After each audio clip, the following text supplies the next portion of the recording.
ভাত হচ্ছে, ভাত ফুটে উঠেছে, উতলও এসে গেছে, আর একটু হবে। আর এই হচ্ছে মাছ ফ্রিজ থেকে বের করলাম। মাছটা একটু কচুরমুখী দিয়ে ঝোল করব, মানে একটু গাঢ় গাঢ় মতন করে করব। এই যে কচুরমুখির তরকারি কাটছি আমি এখানে। এই যে তেল পাকা পটল, এই যে পাকা পটল গুছাচ্ছি, লঙ্কা চিড়ে নিয়েছি, পেঁয়াজ দিয়ে পাকা পটল আর লঙ্কা দিয়ে ভাজা করব। আর এই যে কচুরমুখী দিয়ে মাছ দিয়ে করব, আর কিছু করব না। এমনি মন টনও ভালো নেই। মেয়ে ওই দেখো, মেয়ে ওইখানে টিভি দেখছে, টিভি চালিয়ে দিয়েছি, ও টিভি দেখতে ব্যস্ত। সকালবেলায় তো ওকে খাইয়েছিলাম দুধ দিয়ে রুটি দিয়ে, আর কিছু খাওয়াইনি। এখন একটু পরে ভাবছি একটু কলা খাওয়াবো দুধ দিয়ে, আর তা না হলে লেবু খাওয়াবো। লেবুটাও দুদিন ধরে খাওয়ানো হচ্ছে না, তার জন্য।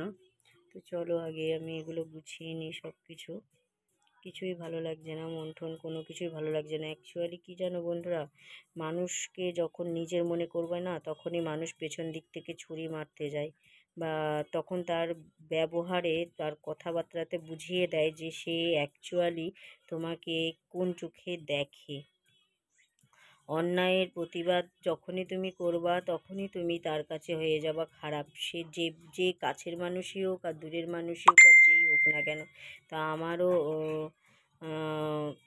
কোনো কিছু ব্যতিক্রম না, আমারও সাথে সেটাই হয়ে চলছে বা হচ্ছে বা হয়েছে।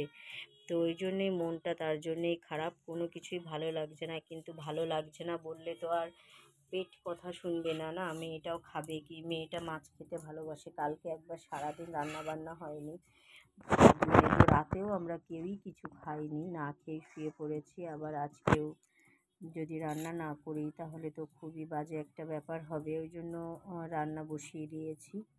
বড়মশাই সকালবেলায় কলকাতায় গেছে ওর কাজের ব্যাপারে। ও কিন্তু আমার পাশে আছে। আমার কি বলবো তোমাদের, আমার বরের কোনো তুলনা হয় না, কোনো তুলনা। ও কিন্তু খুব ভালো করেই জানে মাম্পি কত দূর কী করতে পারে, কাকে কত দূর কী বলতে পারে। তো সত্যি কথা বলতে আমার বরের কোনো তুলনা হয় না। ভুল ত্রুটি, ঠিক বেঠিক সব সময় ও সবটা বোঝে বা বোঝারও চেষ্টা করে।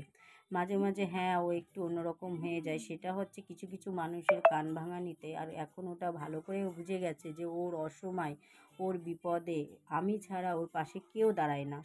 সবাই উপলক্ষ মাত্র, সবাই ওকে প্রয়োজনে ব্যবহার করে। তো যাই হোক, ও আমাকে সান্ত্বনা দিচ্ছে, ও আমাকে বোঝাচ্ছে যে যাই বলুক যাই করুক তোমার সাথে আমি তো রয়েছে, আমি কি তোমায় কিছু বলি? আমি যতই হোক যাই হোক না কেন, তবু কেন না ভীষণ খারাপ লাগছে, ভালো লাগছে না। মানে কালকের থেকে মনটা অত্যাধিক খারাপ, অত্যাধিক বাজে লাগছে। মানে একটা মেয়ের কিন্তু বিয়ের পরেই তার স্বামী, তার শ্বশুরবাড়ির লোকজনই আপন হয়, কিন্তু সেইখানটায় যখন আঘাত আসে তখন কিন্তু খুবই খারাপ লাগে, তাই কি না বলো? তো যাই হোক, আমি রান্নাটার সব গুছিয়ে নিই, তারপরে তোমাদের সাথে কথা বলছি। রান্না বসিয়ে দিয়েছি, ভাতটা নামিয়ে নিয়েছি। রান্না করতে এরকম মাছ দিয়ে আর কচুরমুখী দিয়ে ঝোল করবো। ঝোল মানে গা মাখা মাখা, বললামই তো।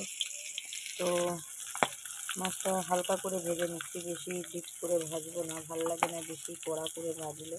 আমার তো পার্সোনালি ভালো লাগে না, ছিবা মতন হয়ে যায়, মানে ছিবে মতন। মাছটা ভেজে নিয়ে হালকা করে তারপরে তরকারিটা করবো। এই যে কচুরমুখিটাকে একটু হলুদ নুন দিয়ে ভেজে নিচ্ছি, জিরে ফোড়ন দিয়েছি, আর কিছু না। কিন্তু এতে কোনো মশলা দেবো না, শুধু একটুখানি আদা গ্রেট করে দেবো। বললাম না, রান্না বান্না করতে ইচ্ছা করছে না, কিছুই ভালো লাগছে না, কিছুই না। মানে আমি ঠিক তোমাদের বলে বোঝাতে পারবো না আমার মনটা কতটা খারাপ লাগছে। তো যাই হোক, এই যে কচুটাকে ভালো করে একটু ভাজা করে নিই। এই যে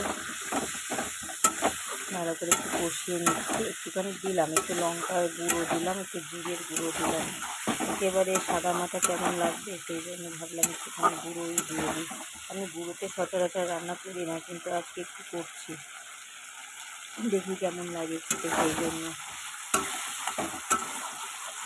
এটাকে ভালো মতো কষিয়ে নেবো, তারপরে জল দেবো। ঠিক যেটুকু ঝোল রাখবো সেটুকুই জল দেবো।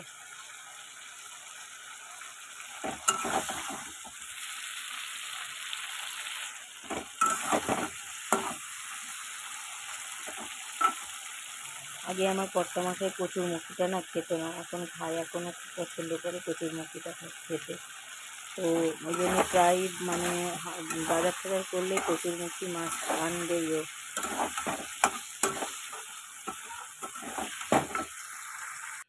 এই দেখো জল দিয়ে দিয়েছি, একটু ফুটে উঠুক, তারপরে মাছগুলো এই যে দিয়ে দেবো।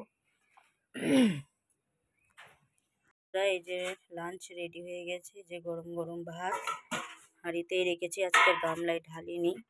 আর এই দেখো পাকা পটল ভাজা পেঁয়াজ দিয়ে লঙ্কা দিয়ে, আর এই যে কচুর শাক, আর একটু গাটি কচু বাটা, আর এই যে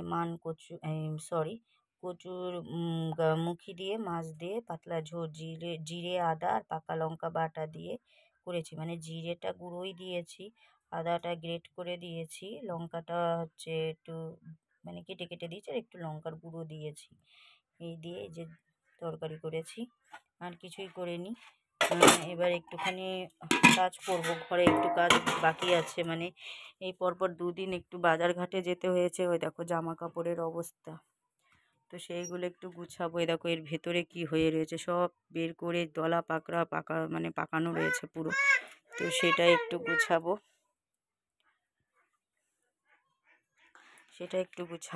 এই